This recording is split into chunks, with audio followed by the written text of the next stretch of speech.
Hai minasang, hari ini kita akan belajar bahasa Jepang dari buku Marugoto. Materi yang akan dibahas untuk bab 1 dalam buku Marugoto ini adalah yang pertama, salam dalam bahasa Jepang. Yang kedua adalah huruf Jepang. Baik minasang, saya mulai dari salam dalam bahasa Jepang. Minasang, di negara Jepang salam dikenal dengan istilah aisatsu yang biasanya diucapkan dalam kehidupan sehari-hari. Contohnya ketika waktu pagi, sore hari, malam hari, waktu berpisah, waktu selesai bekerja, dan sebagainya. Minasang, aisatsu dalam kehidupan bermasyarakat di Jepang adalah sesuatu hal yang sangat penting karena jika kita melakukan aisatsu terhadap orang Jepang, maka akan dinilai positif. Sebaliknya, jika kita tidak melakukan aisatsu, maka akan mendapatkan citra yang negatif. Minasang, aisatsu di Jepang tentu berbeda dalam hal mengucapkan atau gerakan tubuh. Misalnya, ketika kita mengucapkan aisatsu, biasanya orang Jepang suka membungkukkan badan, memberikan kartu nama, dan lain sebagainya.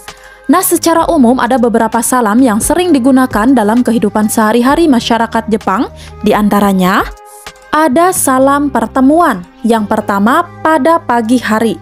Nah, pada pagi hari antara setelah bangun tidur sampai dengan pukul 12 AM, mereka mengucapkan Ohayo gozaimasu, yang berarti selamat pagi.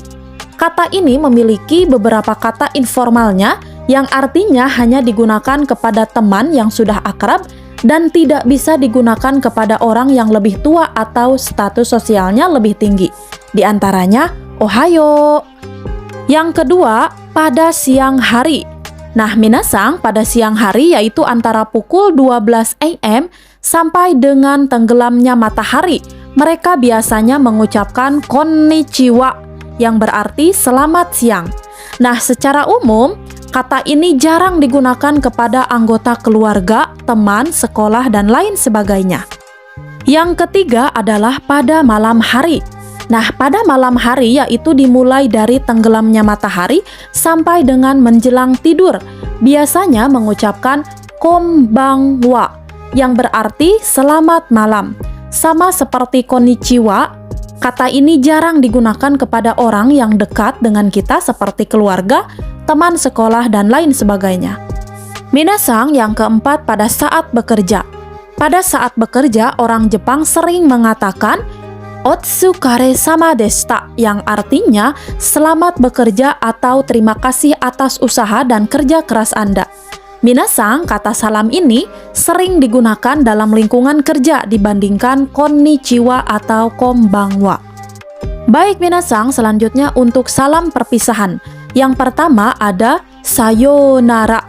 Nah, sayonara yang dalam bahasa Indonesia berarti selamat tinggal.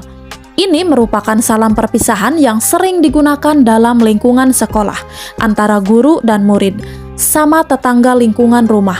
Tapi penggunaan sayonara ini ada indikasi perpisahan yang tidak akan bertemu lagi. Oleh karena itu tidak atau jarang digunakan oleh teman sekantor, anggota keluarga, dan lain sebagainya. Baik minasang, yang kedua ja mata.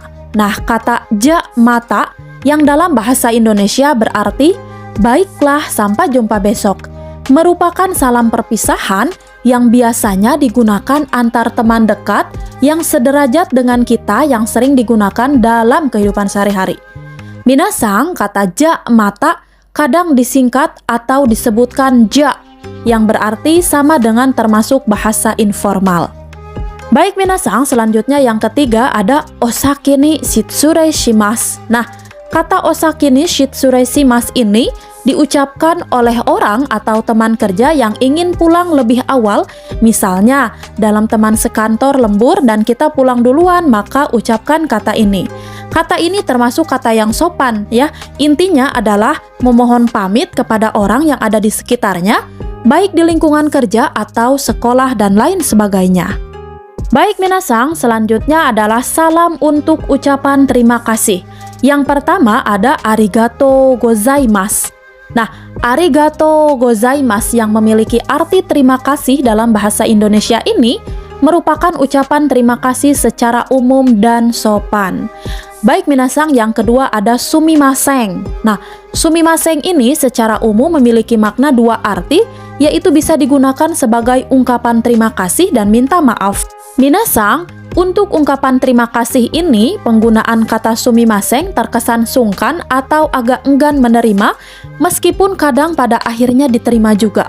Nah, hal ini berbeda dengan arigatou gozaimasu yang terkesan lugas dalam mengucapkan terima kasihnya. Selanjutnya, minasang, kata sumimasen ini bisa digunakan untuk mengucapkan permintaan maaf yang sopan dan bisa digunakan kepada halayak umum secara keseluruhan. Nah, hanya saja kata ini tidak bisa digunakan kepada orang-orang yang seharusnya dihormati seperti klien, tamu, dan lain sebagainya.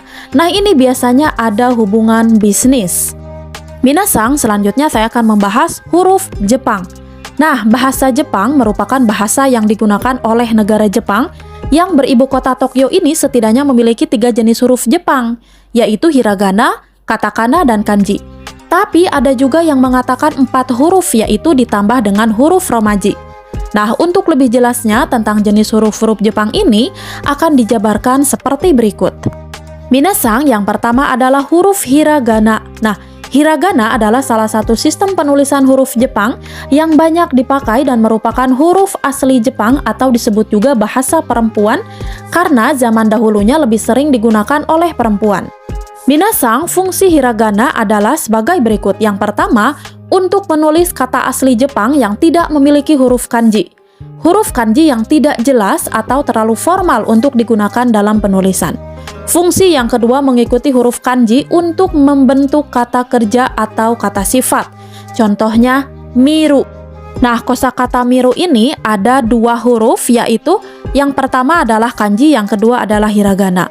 Baik minasang, yang ketiga adalah penulisan partikel. Yang keempat, fungsi dari hiragana adalah penulisan furigana, yaitu cara membantu untuk membaca huruf kanji. Nah, biasanya ditulis di atas atau di bawah huruf kanji.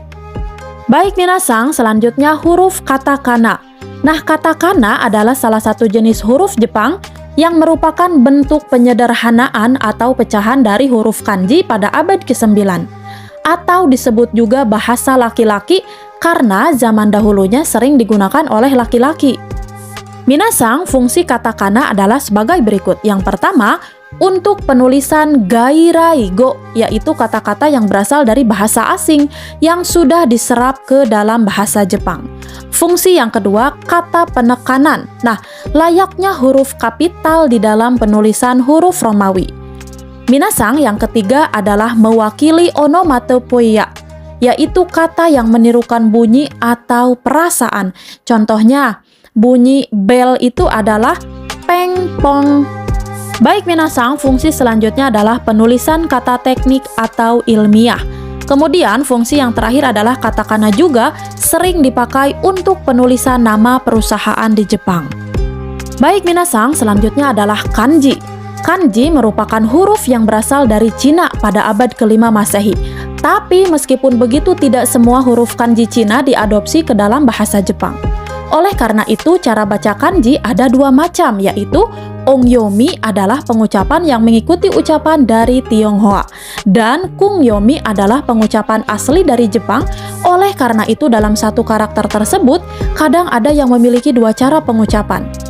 Minasang, fungsi huruf kanji adalah yang pertama untuk membedakan suatu kata yang homofon, kemudian yang kedua untuk membedakan intonasi dan jeda dalam kalimat. Yang ketiga untuk menghemat kata dalam buku kotak-kotak. Yang keempat sering digunakan pada tempat umum dan dokumen-dokumen tertentu.